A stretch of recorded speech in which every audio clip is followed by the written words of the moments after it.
cette nuit-là, de Marcus Pfister.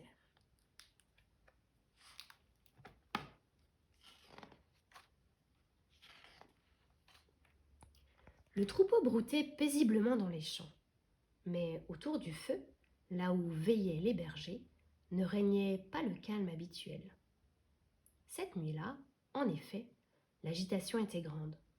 Les voix des 3 hommes crépitaient comme le bois qui flambait. « Vous avez entendu ? Un enfant vient de naître, tout près d'ici.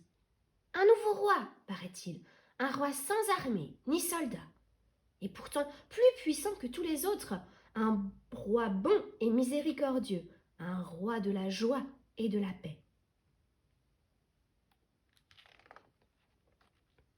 « Allons donc le saluer, » proposa le plus âgé.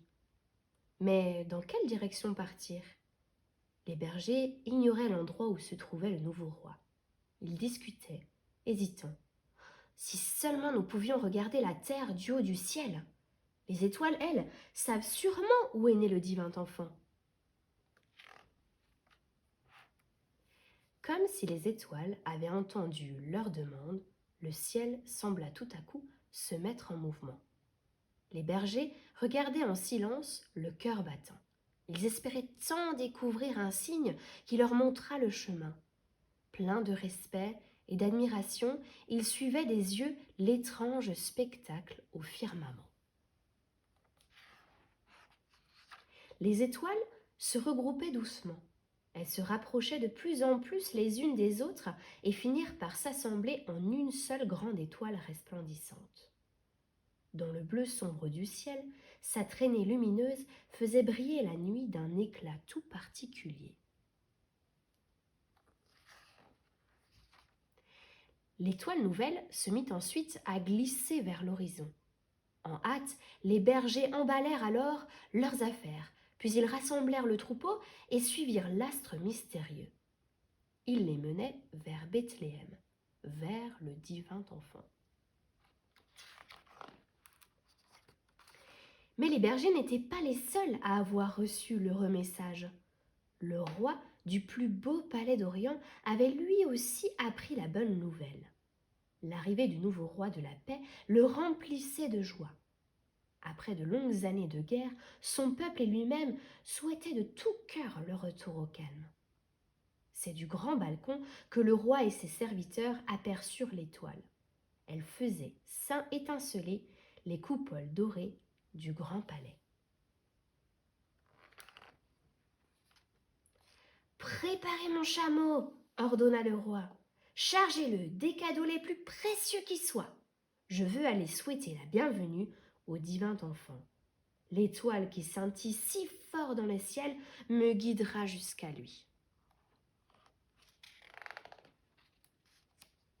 Chemin faisant, il rencontra 2 autres rois en route, eux aussi pour Bethléem. La bonne nouvelle s'était déjà répandue de par le monde. Le roi les rejoignit et dit : « Allons ensemble rendre hommage au jeune roi de la paix et lui offrir nos présents. » C'est ainsi que les 3 rois mages suivirent l'étoile tout au long de leur grand voyage à travers le désert. La clarté de l'étoile pénétra jusqu'au cœur des forêts les plus sombres. « Cela ne peut être que la pleine lune, » pensa le loup, qui se mit à hurler. Une famille de hérissons crut que le jour se levait et voulut se cacher sous son nid de feuilles. Que signifiait cette grande lumière au beau milieu de la nuit ?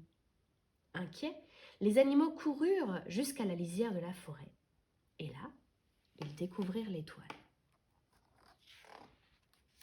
Lorsqu'ils furent tous rassemblés, le hibou leur confia ce qu'il savait.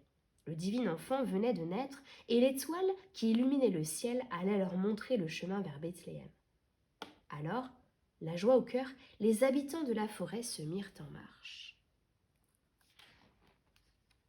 L'étoile s'arrêta enfin au-dessus d'une petite étable. Dans sa clarté, la pauvre cabane rayonnait comme un palais en fête. Tout le monde voulait se prosterner devant le divin enfant. Le loup attendait, couché paisiblement au milieu des moutons. Le renard jouait avec le lièvre et les rois mages, tout puissants, conversaient avec les simples bergers. Ils trouvèrent le nouveau-né emmailloté et couché dans la paille d'une crèche. Sa mère veillait sur lui, éclairée par l'étoile de Noël. Un grand calme régnait sur la colline cette nuit-là, et chacun souhaita au fond de lui-même que cet instant de paix pût durer toute l'éternité.